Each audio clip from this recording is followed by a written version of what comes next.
Como isso aqui é um bate-papo, vou até inverter e trazer uma pergunta para o João, né? Eu vou trazer uma contribuição e deixar uma pergunta. Serve para você também, tá, Ian?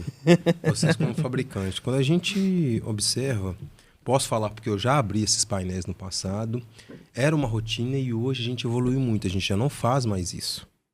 A gente não abre painel energizado. Isso é uma mudança. NR10, 61850 são duas normas que eu vejo como divisor de águas para o sistema elétrico. Uma brasileira e outra mundial. Quando a gente aborda a questão da termovisão, aí a primeira pergunta que fica, né? Precisa ter um critério de projeto, precisa ter um desenho bem feito. Ah, vamos instalar câmeras, vamos instalar sensores. Qual que é o melhor? Depende, cada empresa vai ter o seu melhor. Vai olhar a questão de custo, questão de manutenção. Muitas das vezes o custo ele é priorizado. Em detrimento, você reduz o CAPEX, o investimento inicial, mas você onera o OPEX. E isso é muito ruim. Porque depois que a planta está rodando, o ideal é que você dê um mínimo de manutenção ou que você tenha um mínimo de dor de cabeça. Então, o projeto nascer redondo, ser by design, já vir com sensores no local correto, é o primeiro ponto. E aí é uma pergunta que eu deixo para vocês. Como que está esse nível de maturidade dos painéis que vocês têm participado? Se os sensores já estão vindo, porque vir com sensor e não está instalado no lugar correto não resolve. Perfeito. Vir com a tecnologia que não é uma tecnologia adequada, ou então vir com a tecnologia ela está standalone, ela só está no painel e não conecta a lugar nenhum, eu já resolvi o primeiro passo, que é vir um painel instrumentado ou sensoriado, porém essa informação não vai para lugar nenhum. Vamos voltar na questão da autópsia. Nós fomos quando desligou. Eu me arrisco a dizer que esse cenário é pior do que se não tivesse. Exatamente. Porque você tem e não está usando. Verdade. Eu gosto dessa afirmação, Ian, por quê? Porque você gastou o dinheiro do acionista. Você investiu o dinheiro da empresa e você não está utilizando. Não está utilizando. E utilizar também faz parte da capacitação. Você comprou um painel, se ele fica com aquele equipamento, ele se transforma num monstro. É um monstrinho porque o cara não vê ele remoto, não sabe se aquilo agrega valor, e quando ele precisa usar, ele não sabe usar. Por quê? Porque ele não é acostumado com essa tecnologia. Então é mais deixar essa pergunta, se os painéis estão, quando vocês participam, estão sendo instalados corretamente o sensoriamento e a questão da temperatura também, como que vocês enxergam, porque a temperatura ela é uma variável lenta. E você tentar monitorar a temperatura, até por tendência, é algo difícil. Ela é lenta. E tem algumas abordagens que trazem um monitoramento por diferença. E é uma das que eu acredito, mas eu não sei a opinião de vocês. Se as fases estão diferentes, é um equipamento trifásico. Na teoria tem que ser balanceado. Se as fases estão diferentes, dependendo do delta de diferença, a gente alarma para poder fazer uma verificação. Mas aí é escutar de vocês um pouco. Existe muito desse critério quando há especificação de sensores. Igual você colocou, né, Paulo? Não adianta o sensor ele ser implementado, mas não teve critério. Né? Simplesmente, eu coloquei sensor, beleza, ótimo, maravilha, vai ter monitoramento contínuo lá e ok. Só que como é feito esse critério? Como estão essas análises? Né? É isso que a gente, como desenvolvedores, fabricantes de soluções desse porte, nós levamos isso para os integradores e para o cliente final também, essa questão do critério. Nós vemos a dor lá no fim da linha, na verdade, né? Lá no início da linha a gente já sente essa dor do cliente, aonde vamos fazer um comparativo ali em relação ao monitoramento pela câmera. Pela câmera você é limitado, né? Então você consegue ter acesso a abrir o painel em pontos específicos, mas existem muitos pontos dentro do invólucro que você não consegue fazer. Principalmente o barramento blindado, né?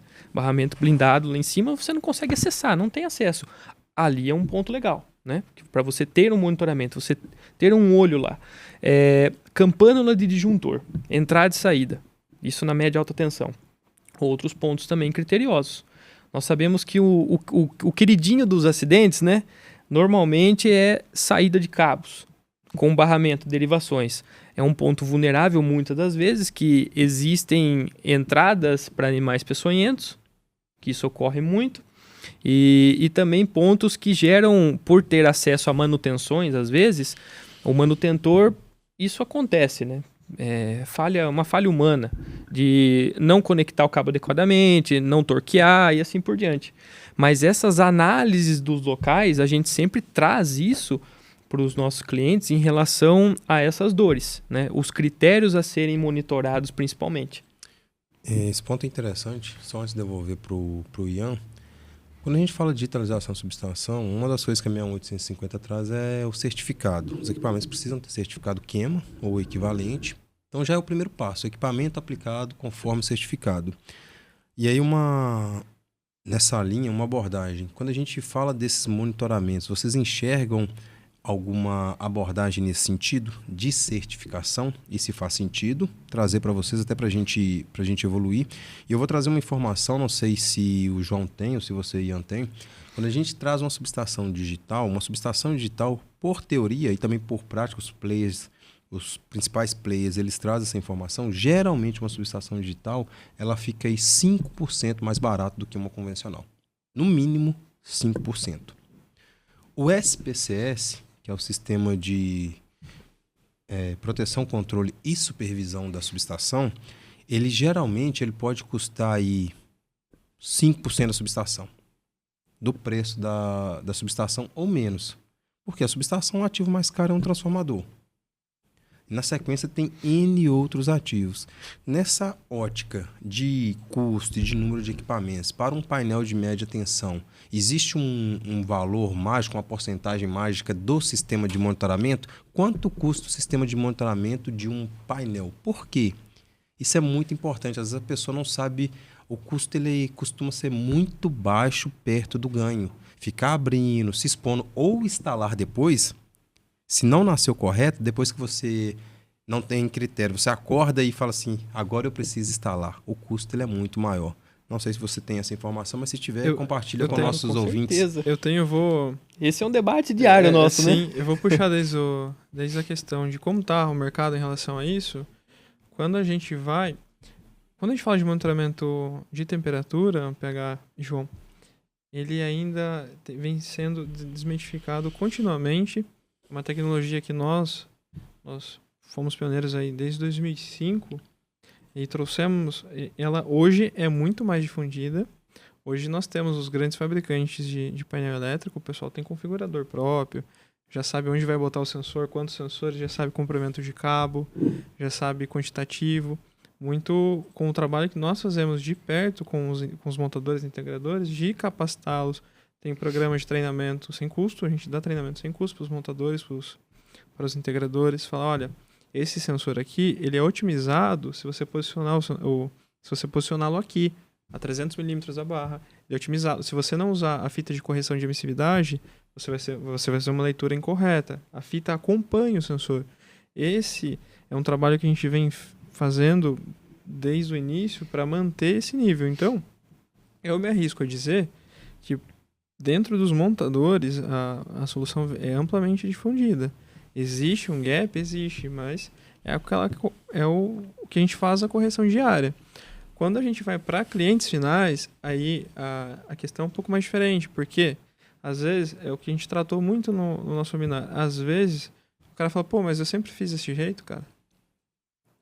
Eu abro o painel lá. Essa frase é matadora, né? Sim, perigosíssima. Não, eu tenho a pistola termográfica aqui, tenho que ficar aferindo qual que é a emissividade do material que eu estou monitorando e tá tudo bem. Então, isso, o termômetro lá na ponta da lança, é um trabalho de enxugar gelo que a gente vem fazendo por muito tempo, difundindo essa solução. Deixa eu só fazer um complemento, porque quando a gente fala de automação e digitalização, sempre vem aquela pergunta.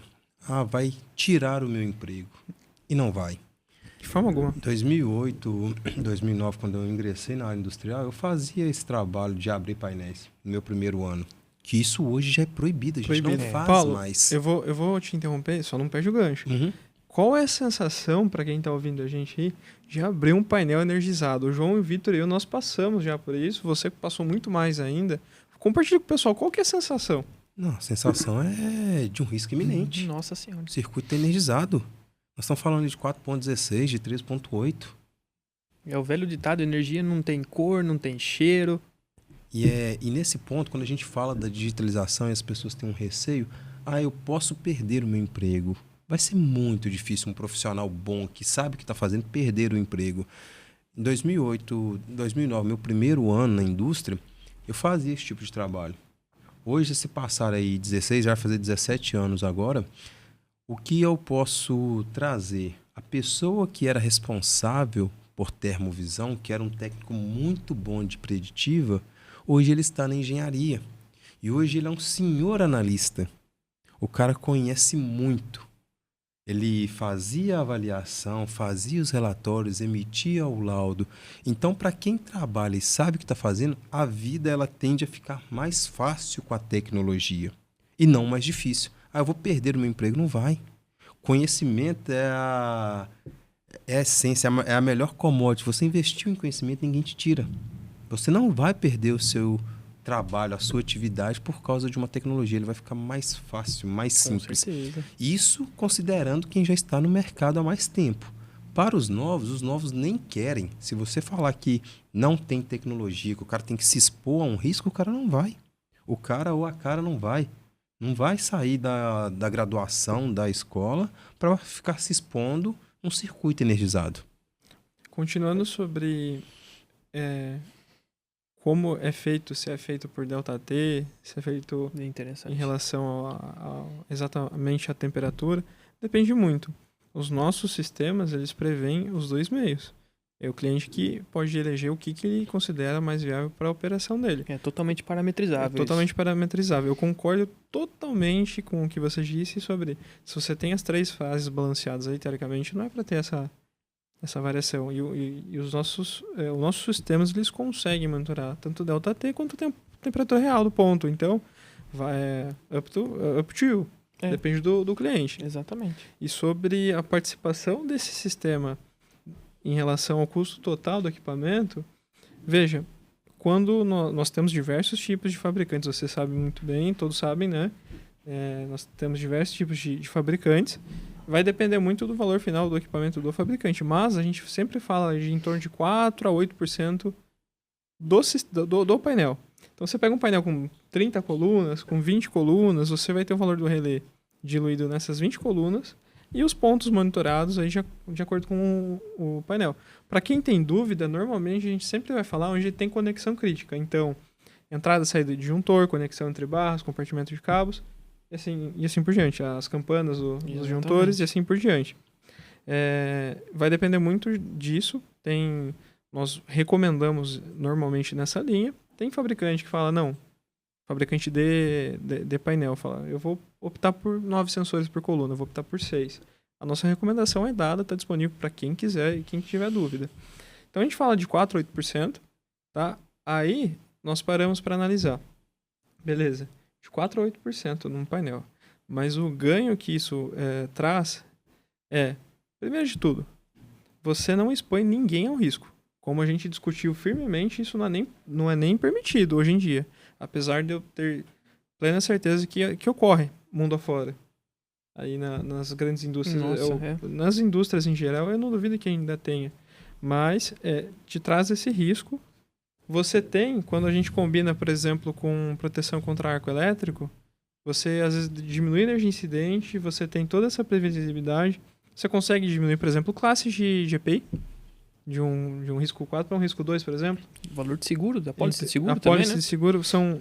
Então, no final da conta, quando a gente vai ver o retorno sobre o investimento e qual é o real preço disso, é inestimável. É um argumento muito apelativo, mas qual que é o preço que se tem de um operador abrir um painel, infelizmente perder a vida por estar realizando uma termografia que em si não é nem efetiva? Por quê? Você faz o monitoramento hoje. Daqui uma semana você tem uma falha, alguém não torqueou um parafuso, a temperatura subiu, fechou um curto, você tem um arco, não é efetiva. Você não sabe se você está, de repente, trabalhando a plena carga, você faz a medição, carga reduzida, se você faz outra. Você tem uma variação do sistema, né? Então, no final da história, a gente fala, beleza, não é 4 ou 8% do valor do equipamento. Se a gente se prender no valor de equipamento, sim. E essa análise tem que ser feita, muito bem pontuada pelo pH. Mas quando você dá um passo atrás e e maximiza a ótica disso, é inestimável. Com certeza. E é uma falha silenciosa, né, PH? É. Muito silenciosa. Quando a gente fala em abrir painel, hoje em dia eu não consigo nem imaginar. Também Nem imaginar.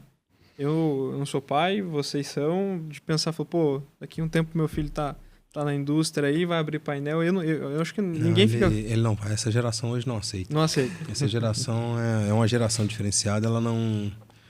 São outros tempos. Então ela só vai aceitar se realmente fizer sentido para ela. Você teve contato no mercado já, ao pegar com essas duas realidades, do sistema monitorado continuamente, remotamente? E você comentou, na verdade, que você teve a oportunidade de fazer essas termoinspeções Sim. também. Eu já passei por isso, tanto na oportunidade de fazer, de acompanhar, quanto de fazer ela remota através de um sistema monitorado. E o ganho ele é infinitamente maior, né? Só de não se expor, você conseguir monitorar em tempo real faz toda a diferença.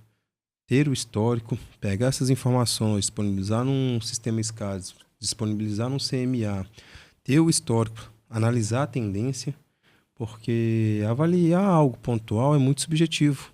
Hoje está com valor X, mas é pouco. Eu preciso atuar ou não preciso atuar? Então, quando a gente fala lá dos tipos de manutenções e manutenção por condição, para ter uma manutenção por condição, é extremamente necessário ter sensoriamento e ter histórico. Com base no histórico, com base no sensor bem instalado, bem calibrado, bem especificado, a gente consegue sair das manutenções clássicas, preventiva, preditiva, corretiva, que ninguém gosta, e ir para uma manutenção por condição.